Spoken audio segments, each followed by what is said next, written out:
Ces merguez vendues en supermarché contiennent plein d'ingrédients très étonnants. Vous allez voir. On a pas mal de produits, pas grand chose avec la merguez. Du potassium, du citrate de sodium, citrate de sodium, acide ascorbique, des correcteurs d'acidité, du glucose, du sucre, de la viande quand même. Tu peux me montrer comment tu fabriques tes merguez? Bien sûr, on va faire on y va.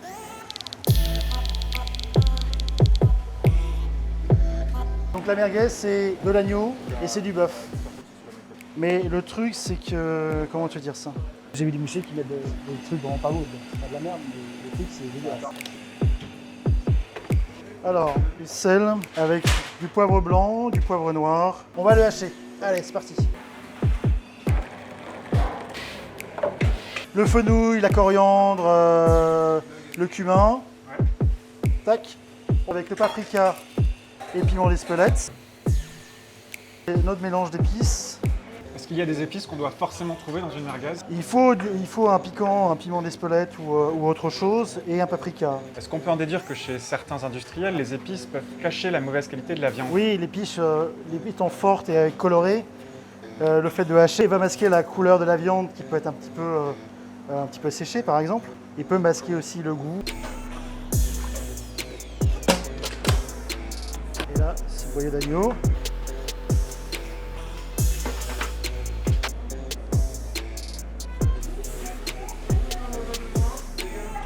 Et on va les garder 24 heures au frigo et demain on pourra les vendre. Ils vont les garder 4-5 jours nos merguez. Et celle-là, elle se conserve jusqu'au 30-07, donc jusqu'à vendredi prochain. On va faire quasiment 8 jours. Ciao, après. Ce n'est pas étonnant puisque la plupart des additifs utilisés pour fabriquer cette merguez sont des conservateurs. Du moins si on s'en tient à la liste affichée sur l'emballage. Lorsque la répression des fraudes a analysé 249 merguez en 2016, 66,3% d'entre elles ont révélé des anomalies. 3 ans plus tard, une équipe de France 2 a effectué ses propres tests et a notamment détecté des tissus lymphoïdes potentiellement dangereux pour le consommateur. J'ai contacté l'interprofession de la viande et plusieurs industriels. Personne n'a répondu à mes sollicitations. Même pas le groupe Bigard qui produit l'essentiel des merguez vendues en supermarché. Finalement, le client de supermarché en est réduit à choisir entre 3 options. La merguez ordinaire qui ne répond à aucun cahier des charges et peut contenir de la volaille et même du porc, à condition que cela soit précisé, la merguez véritable, au bœuf et au mouton, et qui peut contenir une multitude d'additifs. Et enfin, attention à la nuance, la véritable merguez, label rouge, qui ne tolère aucun additif, mais qui à ce jour n'est produite que par le groupe Bigard. Le problème, c'est que je me suis rendu dans 17 supermarchés à Paris, et ces véritables merguez, eh bien je ne les ai trouvées nulle part.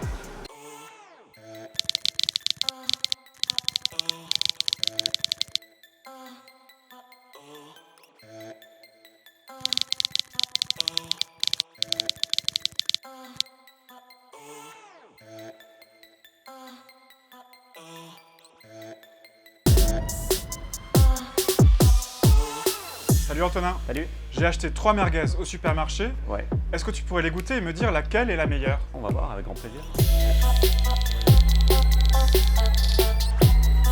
Parti. Pas une matière grasse parce que la merguez en fait en général est suffisamment grasse. Alors celle-là elle est bien fluo les mecs, c'est un morceau de plastique.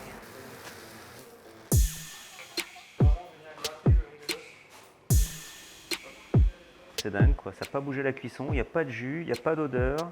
C'est assez surprenant, je suis assez curieux en fait, pas dans le bon sens. C'est parti.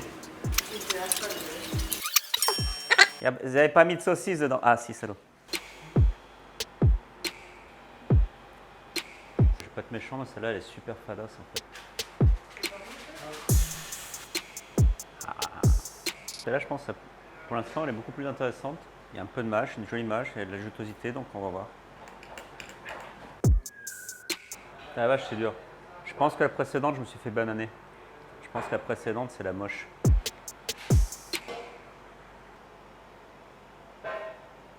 En fait, je pense qu'il y a du sucre.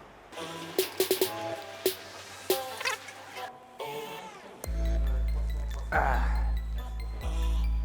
c'est chaud. Hein. Ils sont très forts les Indus. Toutes les 3, sans exception, contiennent des additifs. Colorants, conservateurs et même du sucre. Ouais.